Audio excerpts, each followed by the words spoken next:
So breathe light. Now I'm going to have you practice the exercise, but before that I want to look at the relationship between stress and breathing.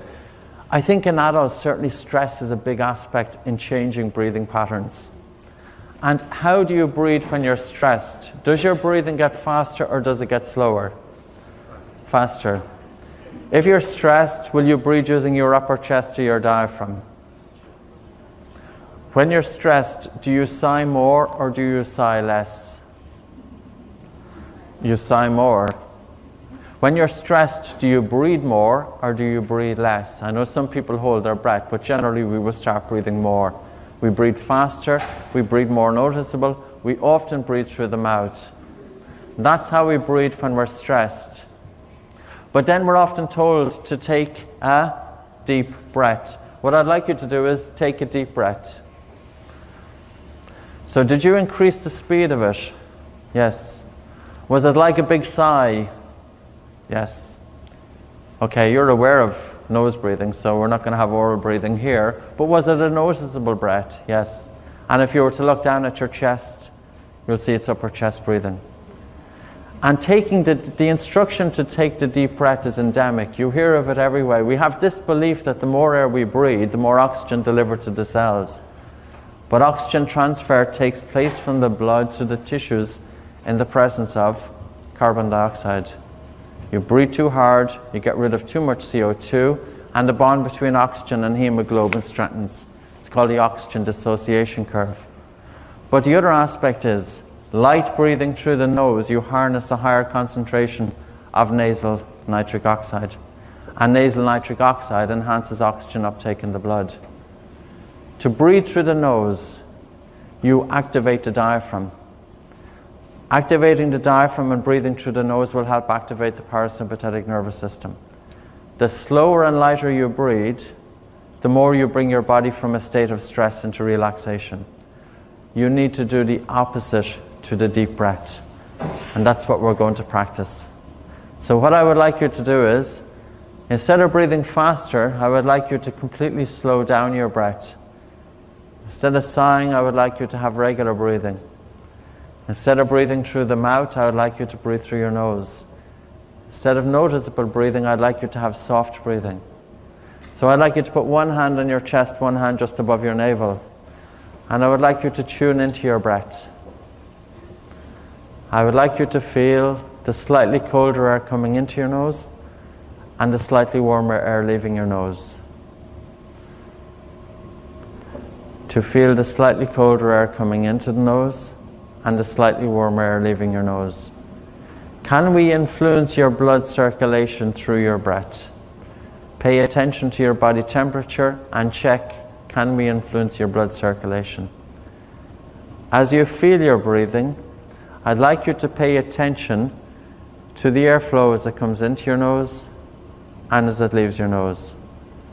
And I'd like you to start slowing down the speed of the air as it enters and leaves your nostrils. Not to hold the breath, not to freeze your breathing, but to gently soften the breath, to slow it down, and to slow down your breathing to the point that you feel that you're not getting enough air. Can you slow down your breathing to the point that you feel you would like to take in a bigger breath? So you're following the airflow coming into your nose, you're following the airflow leaving your nose, and you're deliberately just gently softening it and slowing it down. But to slow it down to the point that you'd like to take in more air. It shouldn't be stressful. It should feel the same as if you're going for a light walk.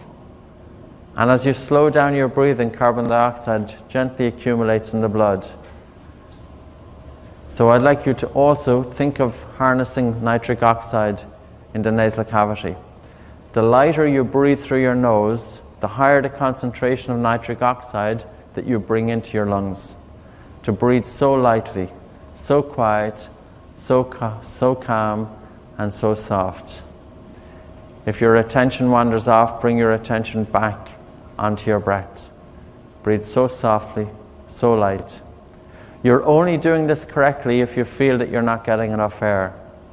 We shouldn't see anybody breathe. So I'd like you to slow down your breathing to the point that you feel that you'd like to take in a larger breath. that you feel a deprivation of air. Continue slowing down the breath. Continue slowing down the breath. Continue slowing down the breath. Two things to pay attention to: the amount of saliva in your mouth and your body temperature. Okay, so we can take a rest for that. I'm going to take a rest just for a minute. By the way, how many of you had an air shortage? How many of you felt you would like to take in a bigger breath? Okay, cool, it's quite a few. Okay, so I'm going to wait a minute. I'm going to try a slightly different approach. I can't really pay a whole lot of attention because there's so many of you here. But I'd like you, for the next one, is just to check which nostril is more blocked. Is it your left or is it your right? And what I'd like you to do is I'd like you to block your blocked nostril. So the one that's more congested is to block. And to breathe through your free nostril, but to start softening the breath as it comes through your free nostril. So now we're narrowing the concentration of air to one nostril. Can you breathe so quietly, almost as if the fine hairs within the nostrils do not move?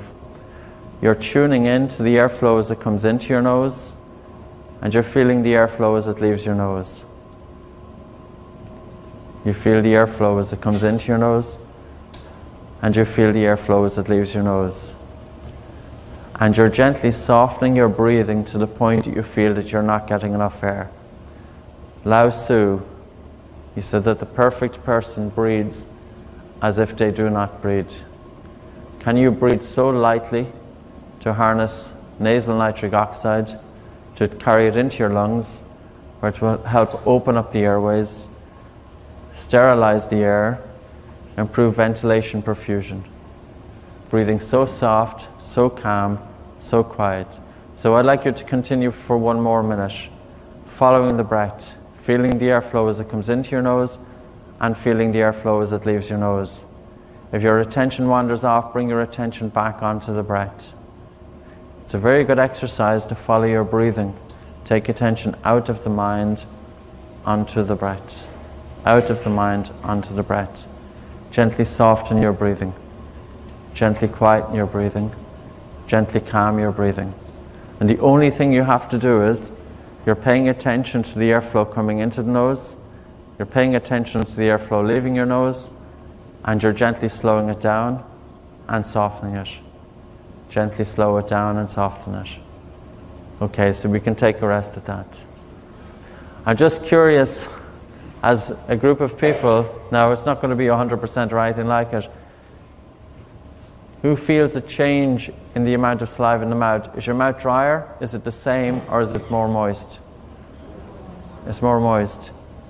When you get stressed, how does your mouth go? Dry. So it's activation of the sympathetic nervous system. When we do deep meditation, how does our breathing change? Our breathing goes down to almost nothing. If you were to meditate for 3-4 days in deep meditation, you'll find that your breathing, your metabolism drops, your breathing reduces, everything changes, gets softer. On the basis that stress makes people sick, relaxation and reduced breathing will help to make them better. When you focus on your breath and you deliberately start softening the breath, you activate the parasympathetic nervous system. You experience increased watery saliva in the mouth. That's generally accepted as activation of the PNS. You can bring your body from a sympathetic tone, from being switched on to being switched off within about 3 to 4 minutes by slowing down the breath. It's the complete opposite to the deep breath that's usually instructed. It's absolutely vital to breathe through the nose to help people if they're in a state of stress or anxiety. Mouth breathing is going to only contribute to these issues. Has anybody experienced a change in body temperature? Are you colder, warmer, or the same? Okay. Now some of you may have felt a little bit colder if you overdo it, because it activates the sympathetic. If the air shortage is too much, a stress response happens. It's a fine line between having air shortage and stress, but that takes practice. And I'm limited here that we can't give you all that much feedback.